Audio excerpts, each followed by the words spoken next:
अररिया जिले के नरपतगंज प्रखंड में एक दर्दनाक मामला सामने आया है, जिसमें देवर और भाभी के अवैध संबंधों ने एक शादीशुदा जिंदगी को बर्बाद कर दिया। सिंपी कुमारी की जिंदगी अब बर्बाद हो गई है और वह न्याय की मांग कर रही है। सिंपी कुमारी और नागेंद्र कुमार की शादी 14 दिसंबर 2022 को हिंदू रीति रिवाज के साथ हुई थी, लेकिन शादी के बाद भी नगेंद्र के अवैध संबंध उसकी भाभी ऋतु देवी के साथ जारी रहे। सिंपी ने कई बार अपने पति और उसकी भाभी को रंगे हाथों पकड़ लिया, लेकिन नगेंद्र ने अपनी पत्नी की बातों को अनदेखा किया। जब मामला बढ़ गया तो नगेंद्र के माता पिता ने पंचायत बैठक में मामले को रफा दफा करने की कोशिश की। उन्होंने सिंपी के मायके में ही नागेंद्र और सिंपी को रहने का फैसला किया ताकि नागेंद्र अपनी भाभी से दूर रह सके, लेकिन नगेंद्र ने कुछ दिन बाद ही अपने ससुराल से जेवरात और पैसे लेकर फरार हो गया। सिंपी ने अपने पति के करतूतों को उजागर किया और कोर्ट में मामला दर्ज कराया। सिंपी का कहना है कि वह नहीं जानती थी कि उसका पति पहले से ही अपनी भाभी के साथ अवैध संबंध में था।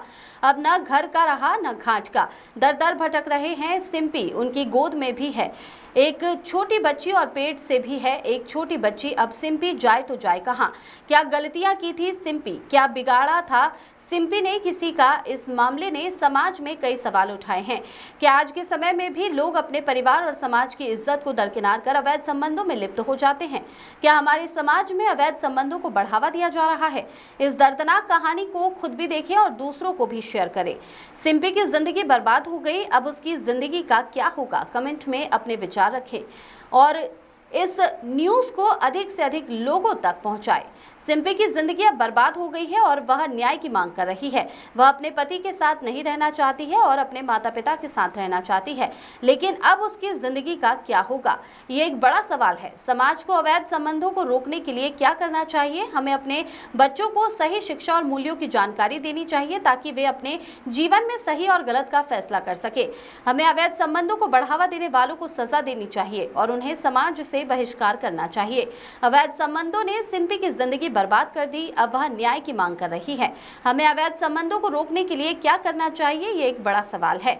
हमें अपने समाज को अवैध संबंधों से मुक्त करना चाहिए और अपने बच्चों को सही शिक्षा और मूल्यों की जानकारी देनी चाहिए। हमको छोड़ के भाग गया है और मेरा घर में जो था, हम लोग नहीं थे, खेत में थे, और अकेला देखा भाग गया छोड़ के। और मेरा मम्मी का कहाँ से भाग गया? आप मायके में रहते थे? जी।